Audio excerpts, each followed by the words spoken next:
تو کیا حال ہے؟ ٹھیک ٹھاک۔ بسم اللہ الرحمن الرحیم۔ میری آج کی ویڈیو سیاسی ٹپس کے بارے میں ہے۔ سیاسی ٹپس میں ہم آپ کو ایسے مثالیں دیتے ہیں، ایسی چیزیں دیتے ہیں جس کا ہماری سیاست سے، ہمارے ملک کی سیاست سے گہرا تعلق ہوتا ہے۔ ٹھیک ہے، ہم نام نہیں لیتے کسی کا بھی، یہ غیبت ہے، لیکن ہم اشارے ضرور دیتے ہیں، تو جن کو سمجھنے کی ضرورت ہے اور اپنے آپ کو، اپنے ملک کو سنبھالنے کی ضرورت ہے۔ تو سب سے پہلے ہم کرنٹ افیئر کے بارے میں بتائیں گے۔ تو آج کل کرونا چل رہا ہے، آپ پاکستان میں بھی، یہاں یو اے ای میں بھی، ہر جگہ کرونا کی بھرمار ہے۔ ٹھیک ہے، بات بھی ہو رہی ہیں، ریکور بھی ہو رہی ہیں، نئے کیسز بھی آ رہے ہیں۔ ٹھیک ہے، اس میں ہم کیونکہ یو اے ای میں رہتے ہیں تو یو اے ای کے بارے میں سب سے پہلے بتائیں گے۔ یو اے ای میں جو رجسٹرڈ کیسز ہیں ان کی تعداد ہے 16,742۔ 16,742 یہ رجسٹرڈ کیسز ہیں۔ 502 کیسز نئے آئے ہیں پچھلے 24 گھنٹے میں۔ ٹھیک ہے، اس کے بعد جو ریکور کیسز ہیں وہ ہیں 3,785۔ ڈیتھ پچھلے 24 گھنٹے میں 8 ڈیتھ ہوئی ہیں، تو جن کی تعداد ہے 173۔ ٹھیک ہے، تو یہ کرنٹ افیئر ہوگی۔ اس کے بعد دنیا کے بارے میں بتاتے ہیں۔ پوری دنیا میں جو کیسز ہوئے ہیں، رجسٹرڈ کیسز ہیں، ان میں 40,12,777۔ یہ بہت بڑی فگر ہے، بہت بڑی فگر ہے، ڈینجرس سلارم۔ ٹھیک ہے، اس کے بعد ڈیتھ جو ہوئی ہیں 2,76,215 ہیں۔ یہ بھی بہت بڑی تعداد ہے، کیونکہ یورپی کنٹری میں بہت زیادہ لوگ اس سے افیکٹ ہوئے ہیں۔ ٹھیک ہے، اس کے بعد ریکور کی جو تعداد ہے وہ ہے 13,85,124۔ ریکور بھی اچھی تعداد ہے، 13 لاکھ کی تعداد ہے 40 لاکھ میں سے۔ ٹھیک ہے، تو یہ فگرز ہیں۔ ابھی آپ کو یاد ہوگا کہ میں نے آپ کو ایک ویڈیو شیئر کی تھی جو چور اور ڈاکو کے بارے میں تھی۔ اس کو کافی لوگوں نے لائک کیا، پسند کیا، سنا، کافی لوگوں نے کمنٹس بھی دیا۔ ٹھیک ہے، اس میں میں نے آپ کو ایک بات کہی تھی کہ ایک آدمی لندن سے آتا ہے، اس کو کچھ جو پاکستانی میڈیا میں خبر چلی کہ 2 صحافیوں نے فون کیا اور آپ آؤ، آپ کے لیے وزیر اعظم کی کرسی خالی ہے۔ حقیقت میں وہ صحافی نہیں تھے، چھپانے کی کوشش کی گئی۔ کل ایک نیوز چینل نے دوبارہ پھر اس کو ریکور کیا، پھر اسی خبر کو ریکور کیا۔ ریکور اس طرح کیا، پہلے صحافیوں کی خبر چل رہی تھی، اب صحافیوں کی نہیں تھی، اب تھی مقتدر، یعنی جو اقتدار میں لوگ ہیں ان میں سے کسی نے ان کو فون کیا اور وہ آئے اور آ کر کرسی پر بیٹھ جائے۔ ہم اس کے لیے ماحول بنا رہے ہیں، سیناریو بنا رہے ہیں، سب کچھ بنائیں گے۔ یہ باقاعدہ انہوں نے تسلی دی اور صاحب آئے یہاں آ کر، یعنی کرسی کے لیے تیار ہیں، نیب میں جانے کے لیے تیار نہیں۔ پھر انہی لوگوں نے ان کو تسلی دی، آپ نیب حاضر ہو جائیے، آپ کو گرفتار نہیں کیا جائے گا۔ سوچئے ہمارے مقتدر اداروں میں کتنے اچھے لوگ بیٹھے ہوئے ہیں جو مجرم کو تحفظ دینے میں اپنا ثانی نہیں رکھتے۔ ٹھیک ہے، اس کے بعد ان مقتدر لوگوں نے، یعنی اقتدار میں بیٹھے لوگوں نے صاحب کو تسلی دی ہے کہ ہم کام کر رہے ہیں، ہمارا کام جاری ہے، آپ بے چینت ہو جائیے، عید کے بعد انشاءاللہ ہم حکومت کے تیا پانچا کر دیں گے۔ یہ کون سے مقتدر لوگ ہیں؟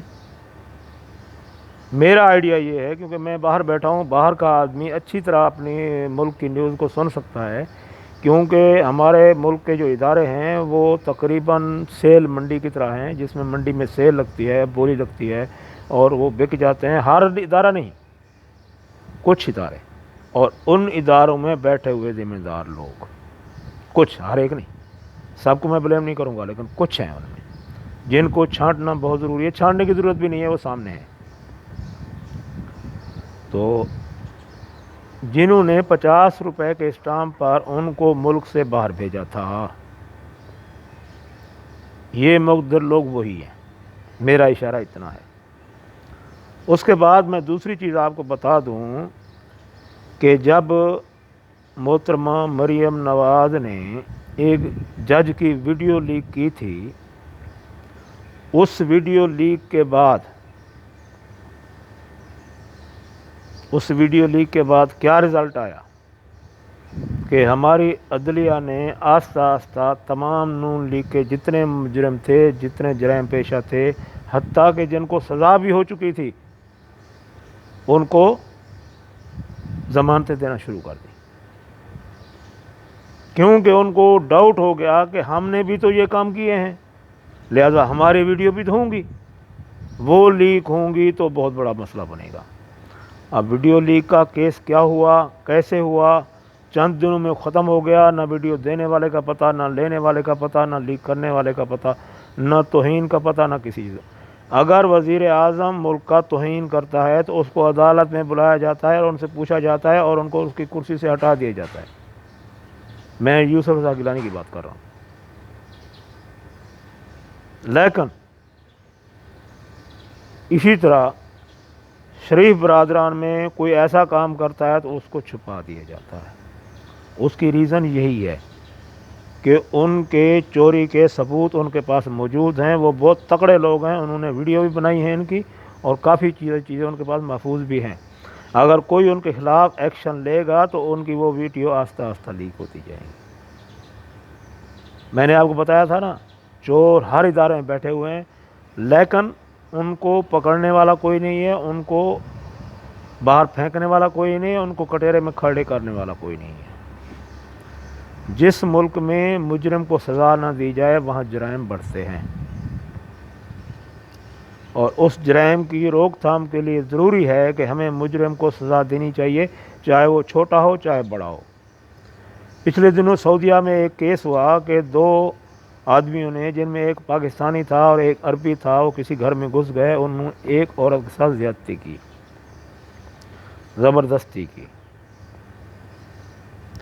وہ کیس درج ہوا، 1 ہفتے کے اندر ان کو شرعام گولی مار دی گئی۔ وہ ویڈیو میرے خیال آپ نے دیکھی ہوگی، وہ ویڈیو میڈیا میں آئی ہے اور باقاعدہ دکھائی گئی ہے، انہوں نے شرعام گولی ماری ہے ان دونوں کو۔ اور اس کا کیا ہوتا ہے؟ اس کا یہ ہوتا ہے کہ جو مجرم پیشہ لوگ ہوتے ہیں، جو جرائم کرنے والے لوگ ہوتے ہیں، ان کو خوف آ جاتا ہے اور وہ بعد میں جرم سے تائب کر لیتے ہیں۔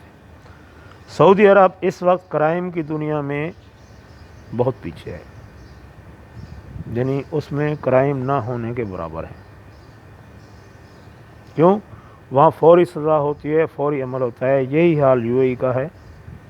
یہاں کرائم کی تعداد تو ہے لیکن بہت کم ہے، بجائے بڑے ملکوں کے جیسے یو ایس اے ہے، انڈیا ہے، پاکستان ہے، بنگلہ دیش ہے، سری لنکا ہے، سنگاپور ہے، فرانس ہے، امریکہ، یہ سارے ممالک سے بہت کم ہے سعودیہ اور یو اے ای میں۔ ان کی وجہ یہی ہے کہ وہاں جرم کوئی بھی کرے، فوراً اس پر عمل ہوتا ہے، فوراً اس کی سزا دی جاتی ہے۔ 2007 میں ایک کیس ہوا یو اے ای میں، 10 انڈین لوگوں نے مل کے، جو سردار تھے وہ شراب بیچ رہے تھے کسی جگہ پر، ایک پاکستانی ادھر سے گزر رہا تھا، وہ ڈرائیور تھا، اس نے ان کو روکا، بھئی یہ غلط کام ہے، ادھر مت کرو، ادھر تو کہ آبادی ہے، رہنے والے لوگ ہیں، تم غلط کام کیوں کر رہے ہو؟ ان سرداروں نے اس کو پکڑا اور مار دیا، گلا دبا دیا اور اس کا مار دیا۔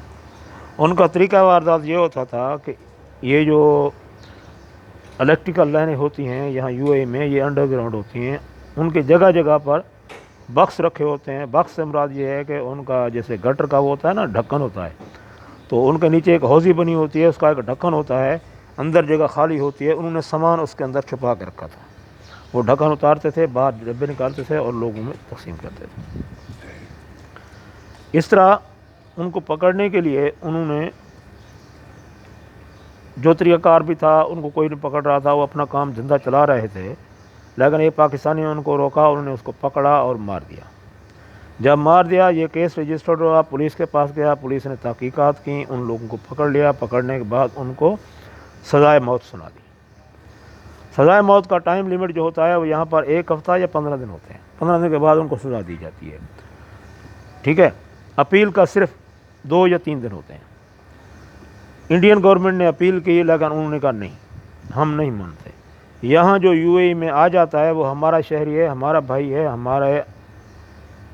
ہمارے ہی ملک کا آدمی ہے، اس پر وہی قانون ہوگا جو ہمارے ملک کا قانون ہے، نہ اس پر انڈیا کا قانون لاگو ہوگا، نہ اس پر پاکستان کا قانون لاگو ہوگا، لہٰذا ہم سزا تو دیں گے ہی دیں گے۔ پھر انڈیا نے یہ اپیل کی کہ نہیں اس طرح کرو کہ اس میں کچھ لوگ جو ہے چھوڑ دو، کچھ کو سزا دے دو۔ انہوں نے کہا نہیں، جو لوگ اس سزا میں شریک ہیں ان لوگوں کو سزا دی جائے گی۔ اس میں 17 لوگ شامل تھے، 10 لوگوں کو سزا موت دے دی گئی، باقیوں کو کسی کو عمر قید دے دی گئی، کسی کو 10 سال، کسی کو 15 سال دے دی گئی۔ سزا سب کو دی، یہ نہیں ہے سزا نہیں دی، سزا سب کو دی۔ یہ دیکھیں، یہ UAE ہے، باہر ملک کے شہری کے لیے وہ یہ قانون اپنا رہا ہے، اور ہم اپنے شہریوں کو مرتا ہوا دیکھ رہے ہیں، کوئی عمل نہیں کر رہے ہیں۔ اچھا، بڑی مزے کی بات ایک اور ہے کہ ایک آدمی 3 قتل کر کے وہ کسی دوسرے ملک چلا جاتا ہے، سری لنکا چلا جاتا ہے، ہماری پولیس کوشش کرتی ہے، کوشش کر کے اس کو پکڑ کر لے آتی ہے۔ جب وہ پکڑ کر لے آتی ہے تو عدالت اس کو ضمانت دے دیتی ہے، چل بھائی تو بھی چھٹی کر۔ پچھلے دنوں ایک لڑکی کا ریپ ہوا اور اس کو مار دیا گیا، اور ہماری پولیس نے مجرم کو پکڑا، مجرم کو ابھی پکڑا ہی تھا، اس کی ضمانت ہو گئی۔ کیس سنو تو صحیح میرے بھائی، مجرم کو پیش تو ہونے دو، پہلے ضمانت ہو جاتی ہے۔ تو یہ طریقہ کار جو چور ڈاکو والا ہے یہ غلط ہے۔ اب ہم چور کس کو سمجھیں، ڈاکو کس کو سمجھیں، مجرم کس کو سمجھیں؟ ہمیں تو یہ خطرہ ہے کہ یہ جو ہمارے اوپر کی سطح کے لوگ ہیں ان میں کچھ ڈاکو اور چور شامل ہیں، ان ڈاکو اور چوروں کو سامنے لایا جائے اور ان کو کٹہرے میں کھڑا کیا جائے، ٹھیک ہے؟ تو اس طرح یہ ملک چلے گا، ورنہ یہ ملک نہیں چلے گا۔ دوسری بات یہ ہے کہ ہمارے ہاں غلہ منڈیاں ہوتی ہیں، ہر کوالٹی وہاں پڑی ہوتی ہے، گوڑ گندم ہر چیز پڑی ہوتی ہے وہاں پر، بولی لگانے کے لیے آدمی لوگ آتے ہیں۔ اسی طرح منڈی میں ایک فون آ جاتا ہے کہ ایک بڑا وپاری کراچی سے یا کوئٹہ سے یا پشاور سے آ رہا ہے، وہ یہ سارا مال خریدے گا، آپ کو اچھا کمیشن دے گا، اور لوکل وپاریوں کے لیے کوئی جگہ نہیں ہوتی ہے، لوکل آدمیوں کی سیل بند کر دی جاتی ہے، کیونکہ جو آڑتی بیٹھے ہوتے ہیں وہ تو کمیشن کے بھوکے ہوتے ہیں، پیسے کے بھوکے ہوتے ہیں، تو وہ پورا مال پوری منڈی بند کر دیتے ہیں اور اس وپاری کا انتظار کرتے ہیں، وہ وپاری آئے گا تو ہمارا ریٹ لگائے گا، ہمارے مال کا ریٹ لگائے گا۔ جب وہ ہمارے مال کا ریٹ لگائے گا تو ہم کو کمیشن بھی اچھا ملے گا، کیونکہ وہ سامان جو ہوتا ہے کسان کا ہوتا ہے، کسان کو انہوں نے اصل قیمت دینی ہوتی ہے، باقی جو اوپر کا پیسہ ہوتا ہے اپنی جیب میں جاتا ہے۔ اسی طرح ہمارے پاکستان کے جو ادارے ہیں، ہمارے پاکستان کے ادارے بھی اس منڈی کے مال کی طرح ہیں، وہ منڈی میں پڑے ہوئے ہیں ڈیریاں لگا کے، اور ہمارے پاکستان کا سب سے بڑا جو تاجر ہے وہ ہے شریف برادران، یہ سب سے بڑے تاجر ہیں، یہ لاکھوں نہیں دیتے، کروڑوں دیتے ہیں، کروڑوں دیتے ہیں، اور ہمارے ادارے کی منڈی میں آ جاتے ہیں، ہمارے ادارے کی منڈیوں کو خرید لیتے ہیں۔ اب یہ تو بیچارے شریف تھے، 50 روپے کا اسٹامپ دے کے باہر چلے گئے، گھاٹا کس کو ہوا؟ گھاٹا آڑتیوں کو ہوا، وہ منڈی والوں کو ہوا۔ بھائی اتنا ریٹ تو کوئی بھی نہیں دیتا، نہ عمران دے گا، نہ تحریک انصاف دے گی، نہ PP دے گی۔ نواز شریف تو ایک ایک کیس پر کروڑوں روپے وکیلوں کو دیتا ہے، کروڑوں روپے ججوں کو دیتا ہے، کروڑوں روپے دوسرے اداروں کو دیتا ہے۔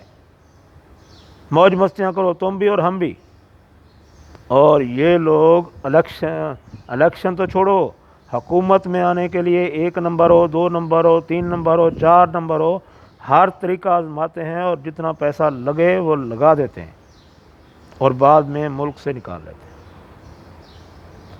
اب بھی یہ 2 نمبر طریقے سے گورنمنٹ میں آ رہے ہیں، اور باہر بیٹھ کر ایک کوآرڈینیٹر کے ذریعے، کوآرڈینیٹر وہ ہوتا ہے جو بیچ کا کام کرتا ہے، جس کو وکیل یا دلال کہا جاتا ہے، وہ ان کے درمیان میں آتا ہے، جاتا ہے، سودے طے کرتا ہے، پیسے طے کرتا ہے، باہر کے ملکوں میں اکاؤنٹ میں پیسے ڈالتا ہے، کسی کی بیٹی کے نام، کسی کی بہن کے نام، کسی کی بیوی کے نام، اور یہاں آ کر سودے کرتا ہے ہمارے اداروں کے ساتھ، اور آرام سے شریف برادران کو یا اقتدار میں بٹھا دیتا ہے یا 50 روپے کے اسٹامپ پر باہر بھیج دیتا ہے۔ میرے بھائی یہ آپ جرم کی پاسداری کر رہے ہیں۔ اگر آپ جرم کی پاسداری کر رہے ہیں تو آپ پاکستان کے آئین اور قانون کی خلاف ورزی کر رہے ہیں، کیونکہ آپ اس عہدے پر تب تک قائم رہ سکتے ہیں جب آپ اپنے حلف کی پاسداری کریں گے۔ آپ نے قرآن پاک پر حلف دیا ہے، میرے بھائی کچھ قرآن پاک کا بھی خیال کر لیں، کچھ اس حلف کا بھی خیال کر لیں، اپنے ملک کا بھی خیال کر لیں۔ آپ اپنے بچوں کو، آپ اپنے بیٹوں کو، بیٹیوں کو حرام کیوں کھلا رہے ہیں؟ آپ اپنے عہدے سے وفاداری کریں اور یہ پورا ملک آپ کا وفادار رہے گا۔ اور ہم وعدہ کرتے ہیں پاکستانی قوم کی حیثیت سے، آپ ملک کے ساتھ وفا کریں، ہم آپ کے ساتھ وفا کریں گے، مرتے دم تک آپ کو سلوٹ کریں گے اور آپ کی قبر پر بھی جا کر فاتحہ خوانی پڑھیں گے اور آپ کے لیے دعا بھی کریں گے۔ اگر آپ میرے ملک کے خلاف کریں گے تو ہم اسی طرح ملک کے باہر بیٹھ کر بھی آپ کی خلاف ورزی کریں گے، آپ کے خلاف بات کریں گے اور ملک کے اندر بھی آواز اٹھائیں گے۔ میرے حضور پاک کا قول ہے کہ اگر تم سمجھتے ہو کہ ظلم کا مقابلہ کر سکتے ہو تو اس کا مقابلہ کرو، اگر تم مقابلہ کرنے کی سکت نہیں رکھتے ہو تو منہ سے اقرار کرو، اگر تم ظالم کی مقابلہ کرنے کی حیثیت بھی نہیں رکھتے، منہ سے اقرار بھی نہیں کرتے، تو اس کا دل میں اقرار کرو۔ یہ ایمان کی کمزور ترین شکل ہے، یعنی ہم لوگوں کا ایمان کمزور ہو گیا ہے۔ دل سے تو ہم کہتے ہیں یہ چور ہیں، لیکن منہ پر نہیں کہتے۔ آج ہم سوشل میڈیا کے ذریعے آپ سب کو اس بات سے آگاہ کرتے ہیں کہ اگر آپ مقابلہ کرنے کی صلاحیت نہیں رکھتے، کم از کم چور کو چور تو منہ پر کہو، ڈاکو کو ڈاکو تو کہو، اگر وہ چھپا ہوا ہے تو اس کو باہر لے کے آؤ، اگر آپ کو معلوم ہے تو اس کا اقرار کرو۔ سوشل میڈیا پر کوئی پابندی نہیں ہے، میرے بھائی نکلو سوشل میڈیا پر۔ یہ مقتدر اداروں میں جو لوگ بیٹھے ہوئے ہیں، چور ڈاکو لٹیرے، ہر ایک نہیں، ہر ایک کی بات نہیں کرتا ہوں، کیونکہ ہمارے ملک میں اچھے لوگ بھی بہت ہیں، ان کو سامنے لے کر آؤ۔ یہ کیا ان کو فون کیا، پہلے صحافیوں کو بات کرتے رہے، بعد میں ہم نے جب آواز اٹھائی تو مقتدر اداروں کی بات ہو گئی۔ بھائی آپ کو سب معلوم ہے، سب کو سامنے لاؤ، ان کو کٹہرے میں کھڑا کرو۔ اگر آپ یہ طاقت نہیں رکھتے تو اتر جاؤ، مہربانی اتر جاؤ، ٹھیک ہے؟ یہ میرے سیاسی ٹپس تھی اور میں آپ کو یاد دلاتا رہوں گا۔ یہاں باہر بیٹھ کر پورے تجزیے ہم کر سکتے ہیں، یو اے ای میں کیا ہوتا ہے، یہ لوگ یو اے ای میں آ کر کیا کرتے ہیں، برطانیہ میں جا کر کیا کرتے ہیں، واشنگٹن میں جا کر کیا کرتے ہیں، وہاں جا کر کیا کرتے ہیں۔ ہمارے ملک کے خلاف اربوں کے ٹھیکے دیے جاتے ہیں اور یہ سازشیں کرتے ہیں، اور یہ سازشیں ہم آپ کی سازشیں ہم کھلتے رہیں گے، آپ کے پردے فاش کرتے رہیں گے یہاں باہر بیٹھ کر، اور انشاءاللہ تعالی ہمارا ملک آگے جائے گا، ٹھیک ہے؟ انشاءاللہ اگلی ویڈیو ہم سیاسی ٹپس پر بھی بنائیں گے، کچھ اچھی سی بنائیں گے، کچھ آپ کو مثالیں بھی دیں گے ہمارے ساتھ یہاں پر کیا کیا ہو رہا ہے اور ملک میں کیا کیا ہو رہا ہے۔ یہاں آتے ہیں تو کوئی نائی کی نوکری کرتا ہے، کوئی صفائی کی نوکری کرتا ہے، کوئی 15,000 کا ملازم ہے، اور ہمارے ملک میں جاتے ہیں تو کوئی وزیر اعظم بن جاتا ہے، کوئی وزیر بن جاتا ہے، کوئی کبیر بن جاتا ہے، کوئی مشیر بن جاتا ہے۔ میرے بھائی یو اے ای میں تم نائی ہو، پاکستان میں تم صدر ہو، یہ کون سا طریقہ ہے بھائی؟ ہماری سمجھ سے بالاتر ہے، ٹھیک ہے؟ اور محترمہ مریم صاحبہ وزیر اعظم کی امیدوار ہیں، اور یو اے ای میں ان کا کارڈ کیا ہے؟ ایک نوکرانی کا۔ یہاں پر وہ نوکرانی ہوگی، ہمارے پاکستان میں وزیر اعظم ہوگی۔ کیا بات ہے، کیا بات ہے، ہمارے سوچ کی، ہمارے مقتدر اداروں کی اور ہمارے سیاستدانوں کی، ٹھیک ہے؟ اگر میری ویڈیو پسند آئے لائک کیجئے، سبسکرائب کیجئے، کمنٹس دیجئے، اچھے کمنٹس ہونے چاہیے، برے کمنٹس نہیں دینے آپ نے، ٹھیک ہے؟ ہم مسلم ہیں، ہم کو بھی برے کمنٹس آتے ہیں، لیکن ہم مسلم ہیں، ہم اچھی زبان سے بات کرنا چاہتے ہیں. ٹھیک ہے، اوکے، اللہ حافظ.